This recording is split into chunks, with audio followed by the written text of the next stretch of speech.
দুষ্ট জিনেরা যে কত ভয়ানক হতে পারে তা এই গল্পটি না পড়লে হয়তো বা জানতামই না। আসসালামু আলাইকুম এভরিওয়ান। আজকে যে ঘটনা শেয়ার করতে যাচ্ছি সে ঘটনাটি পাঠিয়েছে একটি আপু। তো যাই হোক, গল্প শুরু করি। আমার দাদু জিন ধরতে পারতো। সে অনেক জিন ধরে বোতলে ভরে রেখেছিল। কিন্তু দাদু মারা যাওয়ার পরই আমার আব্বু এবং চাচারা মিলে জিনগুলোকে ছেড়ে দেয়। আর সেই থেকে আমাদের বাসায় সমস্যা শুরু হতে থাকে। কিন্তু সেই জিনগুলোর মধ্যে একটা ভালো জিনও ছিল। সেই জিনটা আমাদের বাড়ি পাহারা দিত, আমাদের কোনো ক্ষতি করতো না, কিন্তু অচেনায় কেউ আমাদের বাসায় আসলেই তাকে ভয় দেখাতো। দাদু মারা যাওয়ার পরই ওই খারাপ জিনগুলো প্রায় এসে সবাইকে ভয় দেখাতো। আমার আব্বুর মুখে শুনেছিলাম যে একদিন তারা নাকি বাইরে থেকে অনেক রাত করে এসেছিল, এসে তখন একটা ঘরে ঘুমানোর চেষ্টা করছিল। কিন্তু তখনই আমার আব্বুকে আমার বড় ফুপ্পি ডাক দিল।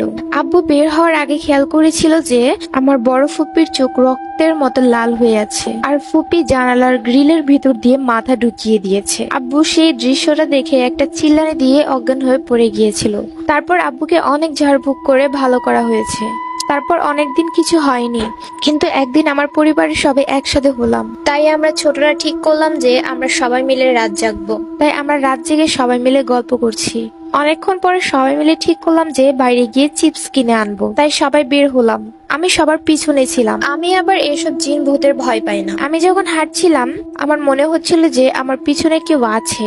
তাই ঘুরে দেখলাম, কই কাউকে দেখতে পেলাম না। আবারও সামনে ঘুরে হাঁটা শুরু করলাম। যখনই বাড়ির বাইরে যাব এমন সময় মনে হলো আমাকে কেউ পেছন থেকে ডাকছে। আমি আর পিছনে ঘুরলাম না, সোজা বের হয়ে আসলাম। তারপর সবাই চিপস কিনে বাসায় চলে আসলো। এসেই কিছুক্ষণ পরে সবাই যার যার মতো ঘুমাতে চলে গেল। তাই আমি আর আমার বড় বোন একসাথে ঘুমিয়েছিলাম একটা রুমে। হুট করে আমরা যেখানে শুয়েছিলাম ঠিক তার উপরে কেউ অনেক জোরে জোরে মারছে আর বলছে, আমার কথা শুনলি না কেন?